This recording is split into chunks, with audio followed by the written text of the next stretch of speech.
Hvala vam, dobro jutro svima, dear Chairman Shen, dear members of the Council. It is a pleasure to be with you today at your General Assembly to mark the end of a particularly challenging year.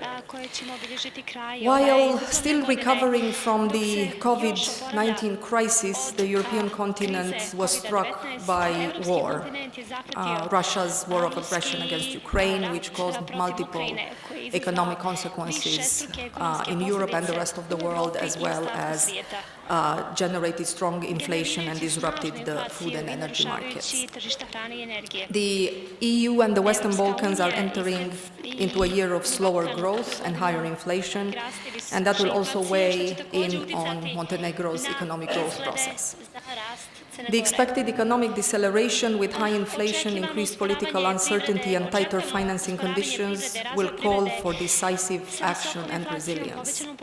In such a challenging context, Montenegro needs to tackle major structural bottlenecks in order to achieve its economic potential while also weathering the looming economic crisis. So what is there to be done?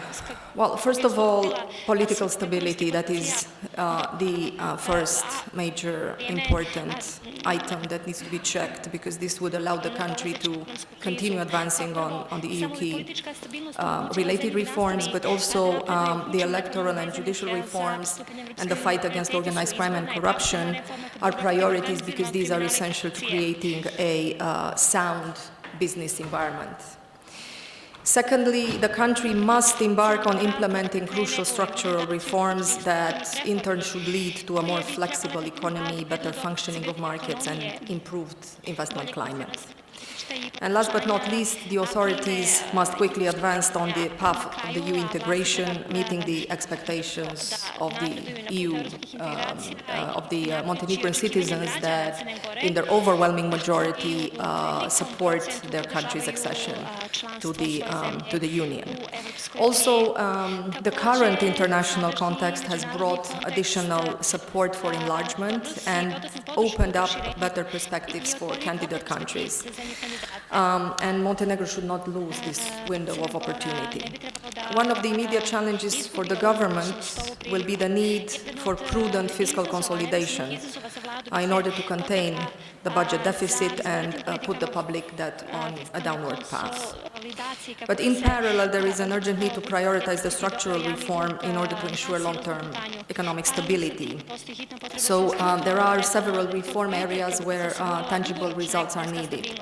And these include public administration, public finance management, improving the business environment and labor market, enhancing social protection, and introducing a comprehensive reform of the education system.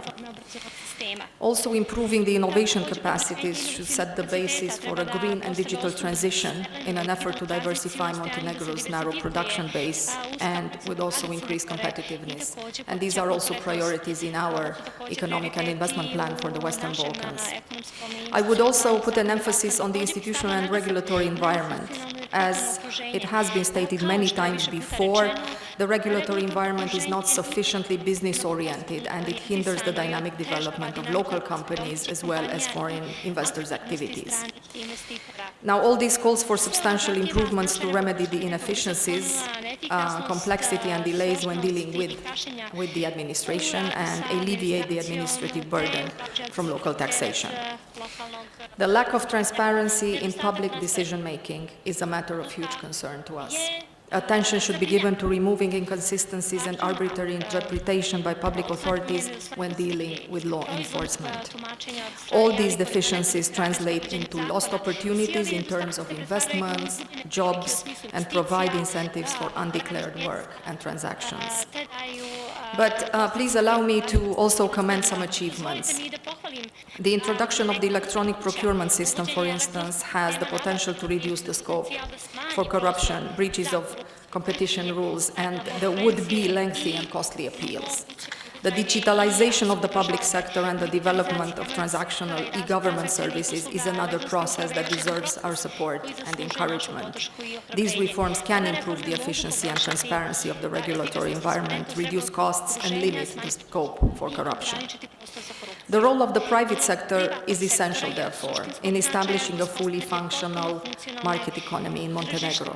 In this context, the consultation mechanisms between the authorities and the business community need to be improved. They should become a structural part of a continuous dialogue. The Montenegro Foreign Investors Council can facilitate the EU accession process, and the authorities should call for your involvement, your expertise, your support when designing, drafting and implementing measures that affect business. Despite all the challenges, Montenegro is able to continue making progress in creating favorable conditions for attracting investments and opening new markets. The cooperation of the EU with the Foreign Investors Council in this regard is fruitful and will continue.